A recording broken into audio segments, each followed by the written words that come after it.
এটা আমি অনেক দিন আগে আঁকিয়ে রেখেছিলাম আর এটা আমি ওয়াটার কালারে করেছিলাম, কিন্তু হঠাৎ করে চোখ পড়লো যে এখানে এই পাতাতে কোনো রং করা ছিল না। কারণ আমি শুধু ওয়াটার কালার এই খাতাতে চেক করার জন্য শুধু আঁকছিলাম, কিন্তু আমি রং করেছিলাম না পাতাতে, শুধু ফুলগুলোতে রং করেছিলাম। কিন্তু হঠাৎ করে যখন আমার চোখে পড়লো তখন মনে হলো যে আমি অযথা সময় নষ্ট করতেছি, তো এখানে সময়টা পার করে দেই এবং একটা ভিডিও বানাই দেই।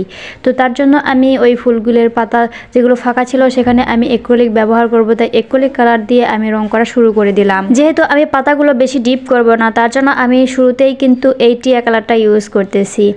আর আর্ট করতে যারা ভালোবাসেন আবার ভালো লাগে তারা কিন্তু অবশ্যই আমার ভিডিওগুলো দেখবেন, কারণ আমি প্রতিনিয়ত আর্টের ভিডিওগুলোই দেওয়ার চেষ্টা করি। আর খুব অল্প সময়ে মাঝে মাঝে কিছু ফান টাইপের ভিডিও দেই। যদি আমার ভিডিওগুলো ভালো লাগে অবশ্যই কিন্তু লাইক, কমেন্ট এবং ফলো করে পাশে থাকবেন। যদি ইউটিউব থেকে দেখে থাকেন তাহলে অবশ্যই সাবস্ক্রাইব করে রাখবেন, যাতে আমার ভিডিও ছাড়ার সাথে সাথে আপনার কাছে চলে যায়। আর আমি বেশিরভাগ ক্ষেত্রে ওয়াটার কালারের কাজ করি না। ওয়াটার কালার দিয়ে আমার কাজ করতে যেন অনেক কঠিন লাগে, কিন্তু আমার অ্যাক্রিলিক কালার দিয়ে কাজ করতে অনেক সহজ লাগে। কিন্তু এই ফুলটা আমি প্রথমে ওয়াটার কালার দিয়ে কাজ করেছিলাম, কিন্তু অতটা বেশি ভালো হয়নি।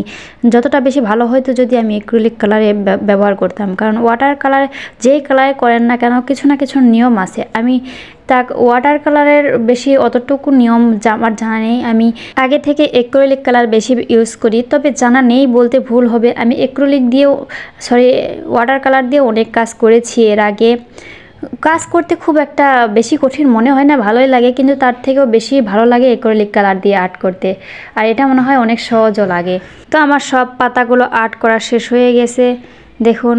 আর পাতা আর্ট করার পরে ফুলগুলো সত্যি অসাধারণ লাগতেছে, কারণ যদি ফুলের নিচে পাতাই না থাকে তাহলে কেমনটা লাগে।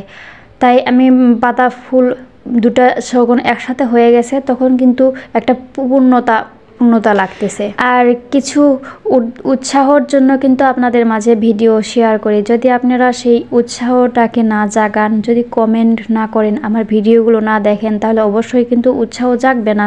তো যদি আমার ভিডিওগুলো ভালো লাগে তাহলে অবশ্যই কিন্তু লাইক, কমেন্ট এবং সুন্দর সুন্দর কিন্তু কমেন্ট করে পাশে থাকবেন, যাতে আমার কাজের প্রতি উৎসাহটা আরও বেড়ে যায়, আপনাদের সুন্দর সুন্দর ভিডিওগুলো উপহার দিতে পারি এবং আপনাদের সাথেই থাকতে পারি।